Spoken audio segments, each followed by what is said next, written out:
So hey guys and welcome to another video of my channel.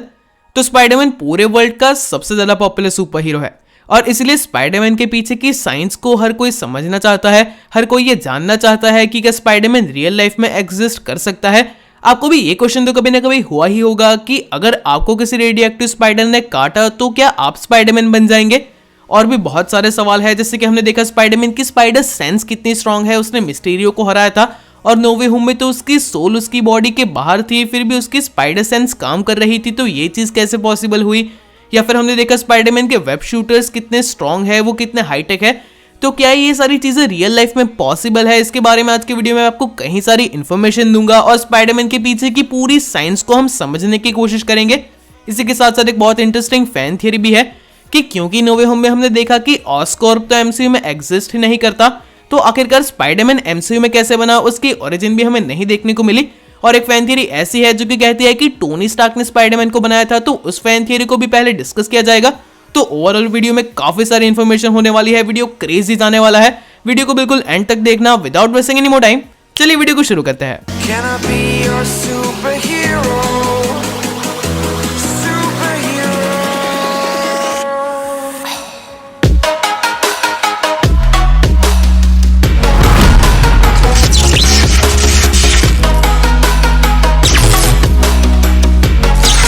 तो सबसे पहले तो चलिए फैन थियरी की बात कर लेते हैं।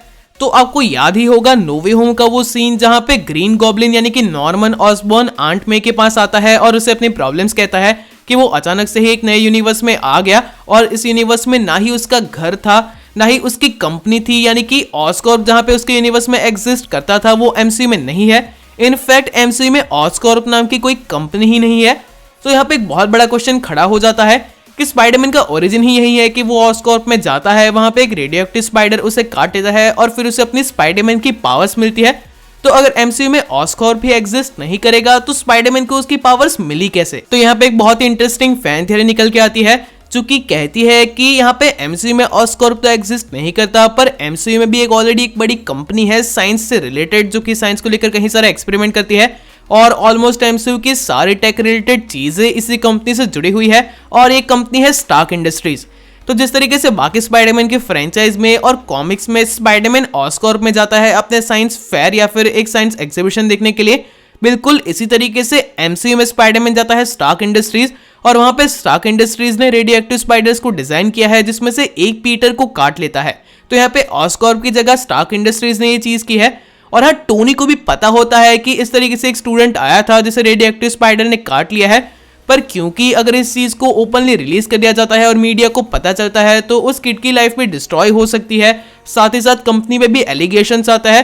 तो टोनी ऐसा कुछ भी नहीं करता क्योंकि उसे कंपनी की रेपुटेशन की भी चिंता होती है, पर हाँ उसे उस बच्चे की भी चिंता है, तो वो लोगों को उसके पीछे लगाता है कि उस बच्चे को हमेशा ट्रैक किया जाए और अगर उसे कोई मेडिकल इश्यूज आते हैं तो टोनी स्टार्क उसे हेल्प कर देगा। और इसीलिए टोनी स्टार्क को स्पाइडरमैन के बारे में भी पता होता है और उस स्टूडेंट को कोई भी मेडिकल इश्यूज नहीं आते। एक्चुअली आगे जाके वो एक सुपर हीरो बनता है, स्पाइडरमैन बनता है और इसलिए सिविल वॉर के दौरान टोनी अचानक ही स्पाइडरमैन के घर पे आ जाता है। उसे स्पाइडरमैन की आइडेंटिटी भी पता होती है और वो उसे रिक्रूट कर लेता है। और ये चीज बहुत इंटरेस्टिंग है क्योंकि अब खुद ही सोचो कि स्पाइडरमैन ने खुद कहा है कि वो स्पाइडरमैन बना, उसके कुछ ही वीक बाद उसकी लाइफ हमेशा के लिए बदल गई क्योंकि फिर सिविल वॉर के इवेंट्स हुए और वगैरह। तो उसके स्पाइडरमैन बनते ही कुछ ही टाइम के अंदर टोनी स्टार्क को पता कैसे चल गया कि पीटर पार्कर ही स्पाइडरमैन है और ये चीज इसीलिए हुई क्योंकि स्पाइडरमैन को क्रिएट ही स्टार्क इंडस्ट्रीज की गलती की वजह से किया गया था। चलिए ये तो हो गई फैन थियरी। अब आ जाता है स्पाइडरमैन के साइंटिफिक एक्सप्लेनेशन के ऊपर क्योंकि इसका कहीं सारे लोग वेट कर रहे होंगे। तो स्पाइडरमैन के ओरिजिन के बारे में कॉमिक्स और मूवी में सिर्फ ऐसा कहा गया कि रेडियो एक्टिव स्पाइडर के काटने की वजह से पीटर पार्कर का डीएनए चेंज हो गया, म्यूटेट हो गया और स्पाइडर का डीएनए उसके साथ मिक्स हो गया और इसी तरीके से उसे स्पाइडरमैन की पावर्स मिली। अब जानने की कोशिश करते हैं कि क्या ये चीजें बकवास है या फिर साइंटिफिकली प्रूवन और पॉसिबल हो सकती है। तो पहले तो मैं इस चीज को क्लियर कर दूं कि हाँ, रेडिएशंस और स्पेसिफिकली आयोनाइजिंग रेडिएशंस आपके डीएनए को चेंज कर सकते हैं और आपका डीएनए जो होता है, आपका जेनेटिक सीक्वेंस जो होता है, वही आपकी बॉडी रिलेटेड इंफॉर्मेशन को स्टोर करता है, जैसे कि आपकी आंखों का कलर कैसा होगा, आपके बालों का कलर कैसा होगा, आपकी हाइट कितनी होगी, ये सारी चीजें डीएनए से ही डिसाइड होती है और रेडिएशंस इसे चेंज कर सकते हैं। इनफैक्ट हिरोशिमा और नागासाकी या फिर यूक्रेन में जब भी एटॉमिक ब्लास्ट हुए हैं और जो बायोलॉजिकल लाइफ है वो इन रेडिएशंस के कांटेक्ट में आई है, तब तक उनमें डिफेक्ट देखे गए हैं। जैसे कि हिरोशिमा नागासाकी के आसपास के जो जापानीज लोग हैं उनकी जनरेशंस अभी भी डिफेक्ट्स के साथ पैदा होती है, या फिर यूक्रेन में वहां पे जो वाइल्ड लाइफ थी उनमें भी कहीं सारे म्यूटेशन, उनकी बॉडी में काफी एबनॉर्मल चेंजेस देखे गए हैं। तो हाँ, रेडिएशंस आपकी बॉडी में चेंजेस कर सकते हैं, पर हाँ चीजें यहाँ पे काफी अनरियलिस्टिक भी है, क्योंकि रेडिएशन के थ्रू अगर आपकी बॉडी में चेंजेस होते हैं तो वो मोस्ट प्रोबेबली काफी सारे चांसेस है कि वो चेंजेस डिस्ट्रक्टिव हो। और यहाँ पे तो स्पाइडरमैन को सुपर पावर्स मिलती है, उसकी बॉडी में कोई डिफेक्ट भी नहीं होता, तो ये चीजें बिल्कुल रेयर है। इसी के साथ साथ वो चेंजेस सिर्फ ऐसे हो कि उसके अंदर स्पाइडर की क्वालिटीज ऐड हो, ये भी लगभग नेक्स्ट टू इम्पॉसिबल है, क्योंकि अगर स्पाइडर ने जब उसे काटा तब स्पाइडर के सलाइवा के अंदर स्पाइडर के फ्री कोडोन्स हो, जो कि एग्जैक्टली स्पाइडरमैन के डीएनए में उसी जगह पे जॉइंट हो जहां पे उसे सुपर पावर्स चाहिए। ये मतलब ये करोड़ों में या फिर 100 करोड़ में बस एक बार हो सकता है, और ऐसी पॉसिबिलिटी बिल्कुल पीटर पार्कर के साथ ही हुई, वो तो बहुत लकी चीज मानी जाएगी। और शायद कॉमिक बुक में इतनी फ्रीडम तो आप एक्सपेक्ट कर भी सकते हैं, पर हाँ पीटर पार्कर के साथ जिस तरीके से एक्सीडेंटली हुआ उस तरीके से नहीं। पर अगर स्पाइडरमैन को लैब में बनाना हो तो शायद थोड़ा रियलिस्टिकली पॉसिबल हो सकता है, क्योंकि कहीं सालों से साइंटिस्ट जेनेटिकली मॉडिफाइड ऑर्गेनिजम्स बना रहे हैं, स्पेशली एग्रीकल्चर के सेक्टर में, जहां पे कहीं सारे क्रॉप्स के अंदर डिफरेंट जीन्स को मिलाया जाता है। जैसे कि वो लोग वीट के अंदर यानी कि गेहूं के अंदर जेलीफिश के जीन्स तक को मिला चुके हैं। ये तो एक नॉर्मल सी बात है, ऐसे कहीं सारे म्यूटेशंस वो लोग करते रहते हैं ताकि नई और अच्छी स्पीशीज बन सके।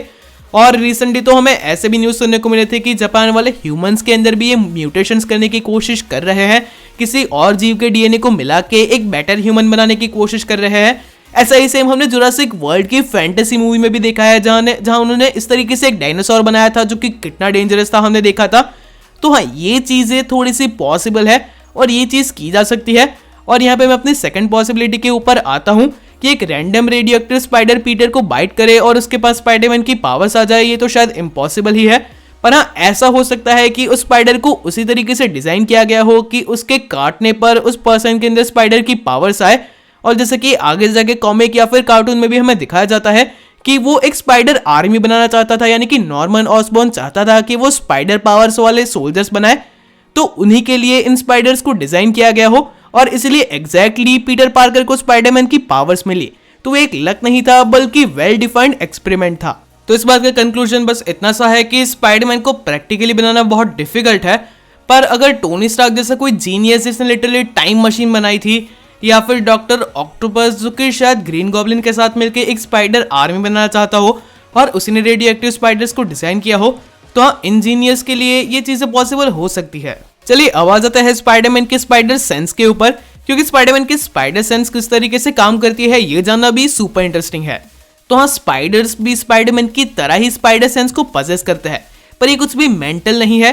अगर इसे मैं बायोलॉजिकली एक्सप्लेन करने की कोशिश करूं तो अगर आप खड़े हैं और आपके आसपास से कोई भी चीज बहुत फास्ट जाती है, जैसे कि एक कार या फिर कोई चीज बहुत जल्दी मूव होती है, तो उसकी हवा आप अपने फेस या फिर हाथों पे फील कर सकते हैं, यानी कि अल्टीमेटली आप हवा के फ्लो होने को थोड़ा सा फील कर सकते हैं।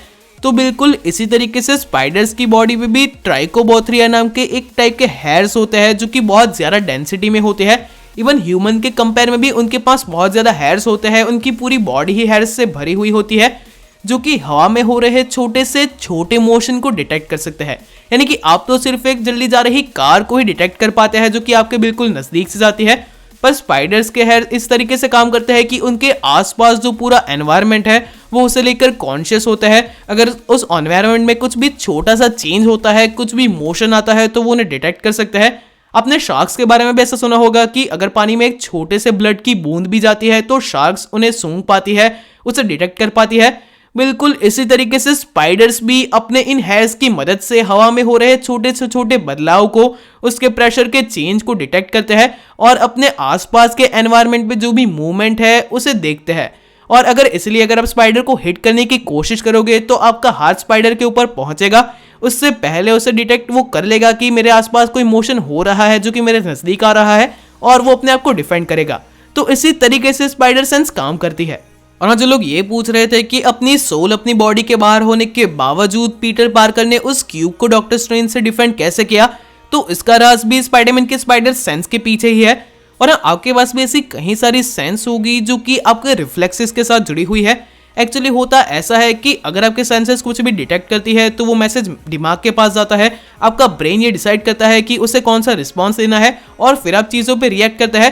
पर कुछ चीज़ें ऐसी होती है कि अगर इतना ज़्यादा टाइम लिया जाए तो वो आपकी बॉडी को हार्म कर सकती है, और इन केसेस में आपके स्पाइनल कॉर्ड के अंदर जो आपका न्यूरल सिस्टम होता है वही डिसीजंस लेता है। ये डिसीजंस बिल्कुल स्पॉन्टेनियस होते हैं, आपको उनके बारे में पता भी नहीं चलता। मैं एग्जांपल्स दूंगा तो आपको बहुत जल्दी समझ में आएगा। जैसे कि अगर आपकी आंख के पास कुछ अचानक आ जाता है तो आप अपनी आंखें बंद कर देते हैं, ये भी स्पॉन्टेनियस है। या फिर अगर आप किसी गर्म चीज को टच कर ले तो भी आपका हाथ जल्दी से मूव हो जाता है, ये भी स्पॉन्टेनियस है। ठीक इसी तरीके से स्पाइडरमैन की स्पाइडर सेंस भी एक स्पॉन्टेनियस रिएक्शन को जनरेट कर सकती है, और यही चीज हुई थी जब डॉक्टर स्ट्रेंज ने उसके पास से वो क्यूब लेने की कोशिश की थी। उसकी सोल तो उसकी बॉडी से बाहर थी तो वो सोच नहीं सकता था, पर उसका न्यूरल सिस्टम अभी भी काम कर रहा था। आ जाते हैं स्पाइडरमैन के वेब शूटर्स या फिर उसके web fluid and spider silk के ऊपर। तो एक्चुअली में स्पाइडर्स का जो स्पाइडर सिल्क होता है, उनका जो वेब होता है वो उनके हाथों से नहीं बल्कि पीछे से निकलता है, मतलब आप समझ जाओ यार। पर टोबी मेकर के फ्रेंचाइज में से दिखाया गया था कि वो उसके हाथों के अंदर से निकलता है, जो कि काफी इलॉजिकल है। पर टोबी मेकर की फ्रेंचाइज के अलावा बाकी दोनों जो स्पाइडरमैन फ्रेंचाइजेस है, टॉम हॉलैंड की स्पाइडरमैन फ्रेंचाइज और एंड्रू गारफील्ड की स्पाइडरमैन फ्रेंचाइज, वहां पे web shooters and web fluid को लॉजिकली एक्सप्लेन करने की कोशिश की गई है। उन्होंने उसे एक मैकेनिकल मैकेनिज्म के तौर पे दिखाया है जो कि काम करता है एक फ्लूइड के थ्रू, जो कि स्पाइडरमैन ने खुद डिजाइन किया है। और हाँ, ये चीजें प्रैक्टिकली पॉसिबल है। In real life there are some companies जिन्होंने स्पाइडरमैन के इसी वेब फ्लूइड को और स्पाइडर सिल्क को रेप्लिकेट करने की कोशिश की। ऐसे कहीं सारे सक्सेसफुल एक्सपेरिमेंट्स हुए हैं जिन्हें पार्शली काफी सक्सेस मिला है इन चीजों को रेप्लिकेट करने में। इनफैक्ट स्पाइडर सिल्क को कॉपी करके कुछ थ्रेड मटेरियल्स भी बनाए गए हैं जिससे कपड़े बनते हैं, और स्पाइडर सिल्क एक टाइप के प्रोटीन से बनता है जो कि सुपर स्ट्रांग होता है। स्पाइडरमैन का जो स्पाइडर सिल्क है उसका जो वेब है, अगर आप उसी सेम साइज का एक स्टील का वायर लोगे तो स्पाइडरमैन के वेब्स उस स्टील के वायर के कंपेयर में 5 गुना ज्यादा स्ट्रांग है। उनकी टेंसाइल स्ट्रेंथ स्टील से 5 गुनी है, यानी कि वो स्टील से 5 गुना ज्यादा वेट ले पाएंगे, वो उससे 5 गुना स्ट्रांग है। और ये चीजें एक्सप्लेन करती है कि किस तरीके से अपने वेब का यूज करके स्पाइडरमैन इजीली स्विंग कर सकता है, काफी बड़े बड़े वेट्स को उठा सकता है। उसने एक ट्रेन को रोक लिया था, उसने एक पूरे शिप को अपने वेब्स का यूज करके ही होल्ड करके रखा था।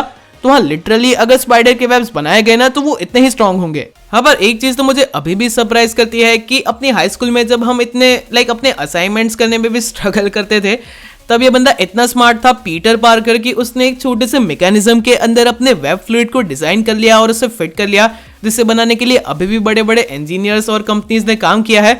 पर खैर, जिस बंदे ने मैथ का यूज करके डॉक्टर स्ट्रेंज को डिफीट कर लिया, उससे भी इतना तो एक्सपेक्ट किया ही जा सकता है। आपको इसके बारे में क्या लगता है कमेंट्स जरूर करना। मुझे पर्सनली ऐसा लगता है कि स्पाइडरमैन इतना सक्सेसफुल कैरेक्टर इसीलिए भी है कि वो एक वेल एक्सप्लेन्ड कैरेक्टर है, उसे आप साइंटिफिकली इमेजिन कर सकते हैं। वो थोड़ा सा आपको प्रैक्टिकल लगेगा, उसके पीछे के साइंस को समझाने की एटलीस्ट कोशिश करेगा, और इसीलिए ये स्पाइडरमैन का कैरेक्टर लोगों तक पहुंचा है। आपको इसके बारे में भी क्या लगता है कमेंट जरूर करना। I literally read your every comment. That is it for today guys. अगर आपको आज का वीडियो अच्छा लगा हो तो इसे लाइक कीजिए, शेयर कीजिए। अगर यहाँ पे नए हो तो इस चैनल को सब्सक्राइब भी कर लीजिए। मिलते हैं हमारे अगले वीडियो में।